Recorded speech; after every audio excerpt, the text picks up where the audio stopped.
that collect data and information from primary and secondary sources (IoT) explain how the Homestead Act and the Transcontinental Railroad impacted the settlement of the West. Collect data to bring together facts in one place. Explain to make something clear by describing it in detail. Impacted, strongly affected. Performance-based objective, US.01. Students will develop an understanding of these Tier 3 words during the lesson. Homestead Act. Transcontinental Railroad.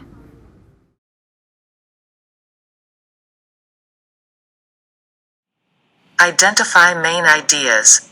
Why did farmers move to the plains? Minorities encounter difficulties. From the 1850s onward, the West had the widest diversity of people in the nation. With fewer than 20% of the nation's total population, it was home to more than 80% of the nation's Asian, Mexican and Mexican American, and Native American residents. Almost all of the nation's 100,000 Chinese immigrants lived in the West. Economic issues challenged Chinese immigrants. During the same time that Jim Crow arose in the South, Chinese immigrants faced racial prejudice on the West Coast. In 1879, California barred cities from employing people of Chinese ancestry. Several years later, San Francisco established a segregated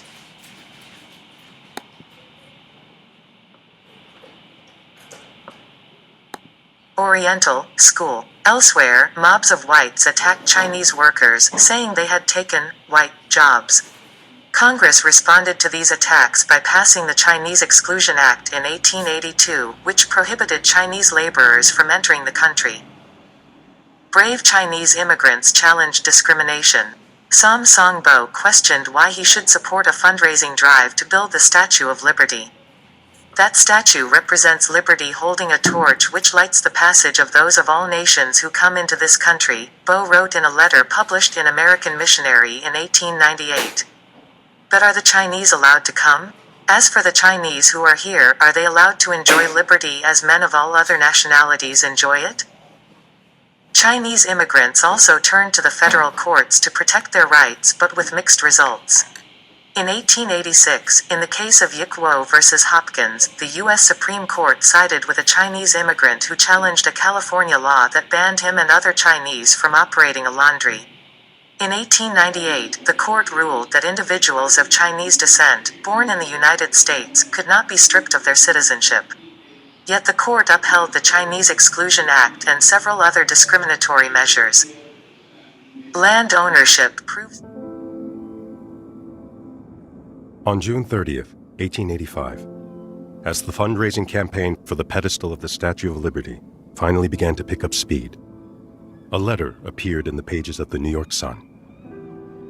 Written by a young Chinese immigrant and recent college graduate named Sam Songbo, who had come to America years earlier as a small boy and who dreamed of becoming a lawyer.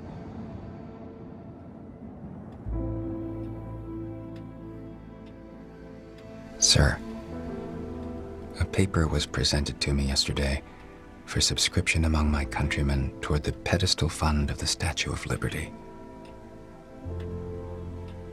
My countrymen and myself are honored in being thus appealed to as citizens in the cause of liberty. But the word liberty makes me think of the fact that this country is the land of liberty for all men of all nations, except the Chinese. That statue represents liberty holding a torch, which lights the passage of those of all nations who come into this country. But are the Chinese allowed to come? Are the Chinese here allowed to enjoy liberty as men of all other nationalities enjoy it? Free from the insults, abuse, assaults, wrongs, and injuries from which men of other nationalities are free.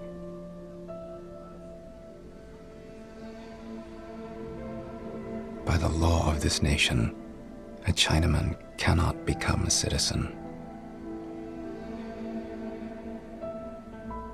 Whether this statute against the Chinese or the Statue of Liberty will be the more lasting monument to tell future ages of the liberty and greatness of this country, will be known only to future generations. Samsongbo. Proves difficult for Mexican Americans. Like African Americans and Asian Americans, Mexican Americans struggled against discrimination in the latter decades of the 1800s. One historian has described Mexican Americans as foreigners in their own land. At the center of their struggle stood land. The Treaty of Guadalupe Hidalgo, signed at the end of the Mexican-American War, guaranteed the property rights of Mexicans who lived in the Southwest prior to the war.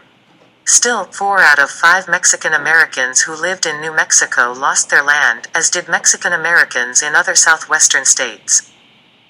This land loss resulted from several factors. When Anglo-Americans and Mexican Americans laid claim to the same land, U.S. courts put the burden of proof on Mexican Americans to show that they really owned the land. Differences in legal customs, and the fact that much of the land was held communally, not individually, made it difficult for many Mexican Americans to do so. In addition, Anglo-Americans used political connections to take land away from Mexican Americans. The Santa Fe Ring, an association of prominent white businessmen and government officials, got the federal government to grant the group control of millions of acres of land in New Mexico. Thousands of Mexican Americans had lived on and farmed this land for many years. Since New Mexico was a territory, not a state, however, Mexican Americans, who comprised the majority of the population, had no representatives in Washington, D.C., to challenge this deal. Mexican Americans defend property rights. Throughout the Southwest, in Texas, New Mexico, Arizona, and California, Mexican Americans fought to maintain their rights. Many especially resented the loss of their land. One group, Las Gorras Blancas, targeted the property of large ranch owners by cutting holes in barbed wire fences and burning houses. The group declared, "Our purpose is to protect the rights and interests of the people in general, especially those of the helpless classes." Supported by a national labor organization, the Knights of Labor, the group also had a newspaper to voice their grievances. As anti-Mexican feelings increased, a group of Hispanic citizens in Tucson, Arizona, formed the Alianza Hispano-Americana in 1894 to protect the culture, interests, and legal rights of Mexican Americans. Within 2 years, new branches of the organization opened in other cities. Identify supporting details. During this period, what impact did the Supreme Court have on people of Chinese descent?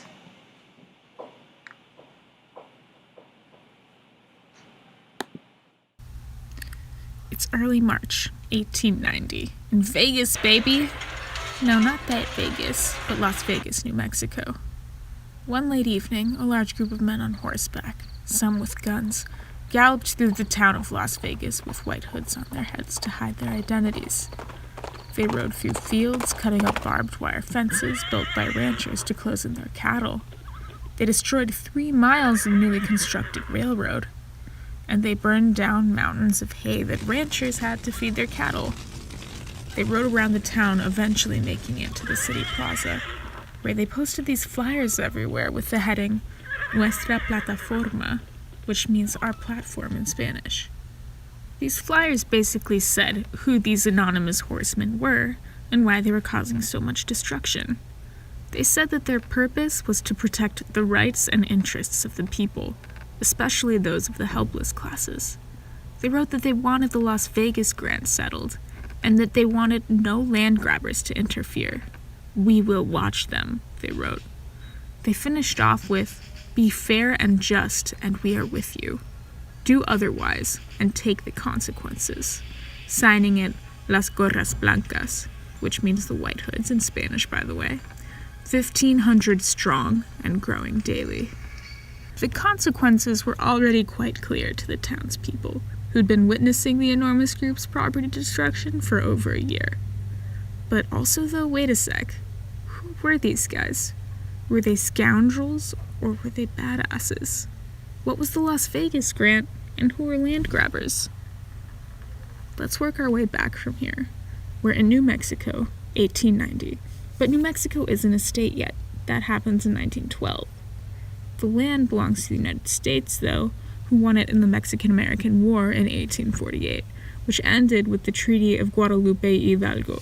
The treaty had two really important consequences for the Mexicans living in the territory that was taken by the United States. One was that they could all become U.S. citizens, and another was that any land they owned through communal land grants would be respected. Okay, hold up. So what are communal land grants? For the Mexican-American War, go back 200 more years. Mexico, which included New Mexico at that time, was controlled by Spain, and the Spanish wanted to push and push and push into territory controlled by Native American nations so that they could have access to valuable natural resources. One of the ways the Spanish did this was by giving poor farmers and sheep herders these things called common property grants, which were basically pieces of paper that gave them the right to hundreds of thousands of acres of land that they would share with their whole community. Together, they would work the land and live off it, in exchange for protecting the valuable resources from the Native American nations. The recipients of the land grants assumed that their children, and their children's children's children, and their children's children's children, or whatever, would be able to share this land with their neighbors as well. The Las Vegas grant was one of these land grants, and Las Gorras Blancas were their children's children's children or something. Skipping forward again to after the Mexican-American War in the 1840s, which guaranteed Las Gorras Blancas the right to this land, New Mexico, especially Las Vegas, was going through some major changes. Big-time ranchers were moving in from all over to make a profit. Miles of railroads started being built. Business was booming, baby, but not for everyone. You see, these big-time ranchers who were moving in kinda just bought lots of barbed wire, which was just invented, by the way, and fenced off acres and acres of land for their own cattle, which they planned to profit from, even though this land belonged to several community members whose lives depended on it. These people were called land grabbers. New Mexicans who once depended on communally granted land for grazing, lumber, and water were essentially pushed out of it and forced to work for low wages for these new businessmen and big-time ranchers. And this didn't change despite the efforts of Las Gorras Blancas. But their contributions to this fight would be valuable for over at least a century.